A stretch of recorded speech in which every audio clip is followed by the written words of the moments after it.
10 টাকার চিপসে creamy creamy pasta, এর থেকে কম সময়ে এত মজাদার ইয়াম্মি নাস্তা আর কিন্তু হয় না। তাই তো আমি বানিয়ে ফেলেছি এই মজাদার পাস্তা। আপনারাও চাইলে বানাইতে পারবেন। যাই হোক, আমি এখন টেস্ট করে দেখি কেমন। তো হ্যালো এভরিওয়ান, আসসালামু আলাইকুম। সবাই কেমন আছেন? আশা করি সবাই অনেক ভালো আছেন। আল্লাহর রহমতে আমি অনেক ভালো আছি। তো আজকে আপনাদের বানিয়ে দেখাবো 10 টাকার চিপস দিয়ে ক্রিমি পাস্তার রেসিপি। দেখতে আমার এই ব্লগ ভিডিওটির সাথে থাকুন। যাই হোক, আমি এই যে একটি কড়াই নিয়ে চুলার উপরে বসিয়ে দিলাম, দিয়ে দিলাম হালকা একটু লবণ, এরপরে দিয়ে দিলাম মাপ ছাড়া পানি। এই যে এখন যে পাস্তাগুলো দেখতে পাচ্ছেন সুন্দর, এগুলো আমি ঢেলে দেব। এগুলো ঢেলে আমি 80% সিদ্ধ করে নিব আর 20% কারণ একটু শক্ত শক্ত রাখবো। পাস্তার গায়ে কিন্তু 10 মিনিট সিদ্ধ করার জন্য লেখা থাকে। যাই হোক, আমার কিন্তু সিদ্ধ করা শেষ হয়ে গেছে। এখন আমি এগুলো নামিয়ে নিব একটা প্লেটে। তো আমি এগুলো নামিয়ে নিয়েছি। ঝটফট যদি কিছু খেতে মনে চায় তাহলে এই মজাদার নাস্তাটি বানিয়ে নিতে পারেন। হুট করে যদি বাসায় মেহমান চলে আসে তাহলে 10 মিনিটের ভিতরে এই ক্রিমি পাস্তা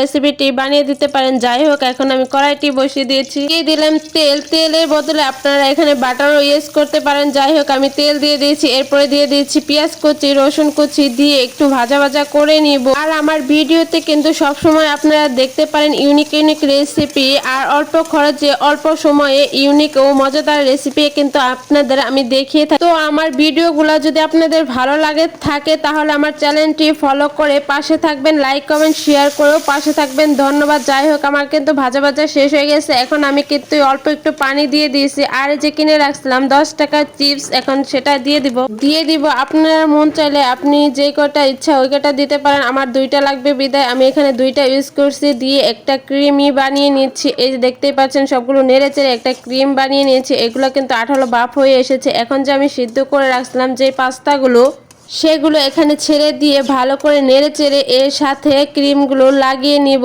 মিক্স করে। এই যে নাড়াচাড়া দিয়ে আমি কিন্তু ক্রিমটির সাথে ভালো করে পাস্তাগুলো নেড়ে চেড়ে লাগিয়ে নিয়েছি। এখন কিন্তু আঠালো ভাপ চলে এসেছে। তো আঠালো ভাপ হয়ে গেলে এটা কিন্তু নামিয়ে নিব। এর ফাঁকে আমি দিয়ে দিলাম চিলি ফ্লেক্স। চিলি ফ্লেক্স মানে কি, যে শুকনো মরিচ যে ফাঁকি করে রাখছিলাম এগুলো এটার উপরে ছিটিয়ে দিচ্ছি। একটু ঝাল ঝাল ফ্লেভার হবে। আমার সবকিছুতে ঝাল না হলে আবার ভালো লাগে না। তো শুকনো মরিচের গুঁড়া দিয়ে নাড়াচাড়া করে দিয়ে এখন কিন্তু এটা হয়ে এসেছে। এখন এগুলো আমি একটু নামিয়ে নিব। নামিয়ে নেওয়ার জন্য আমি একটা কাচের প্লেট ব্যবহার করলাম। আসলে আপনি যেই খাবারটা রান্না করেন না, খাবারটা যদি সুন্দর করে পরিবেশন না করেন খাবারটা কিন্তু দেখতেও ভালো লাগবে না। তাই খাবারটা সাজিয়ে তুললে খাবারটার স্বাদ কিন্তু আরো দ্বিগুণ বেড়ে যায়। যাই হোক, এখন আমি নামিয়ে নিচ্ছি প্লেটে। নামিয়ে নিয়ে এখন পরিবেশন করে ফেলছি। তো এটা শেষ লুকটা দেখেন কতটা ইয়ামি ও লোভনীয় হয়ে উঠেছে না। 10 টাকার চিপস দিয়ে এত রেস্টুরেন্টের মতন ক্রিমি পাস্তা রান্না করে ফেলছি। আমারটাও কিন্তু অনেক বেটার হয়েছে। যাই হোক, এখন আমি টেস্ট করে দেখি কেমন হয়েছে।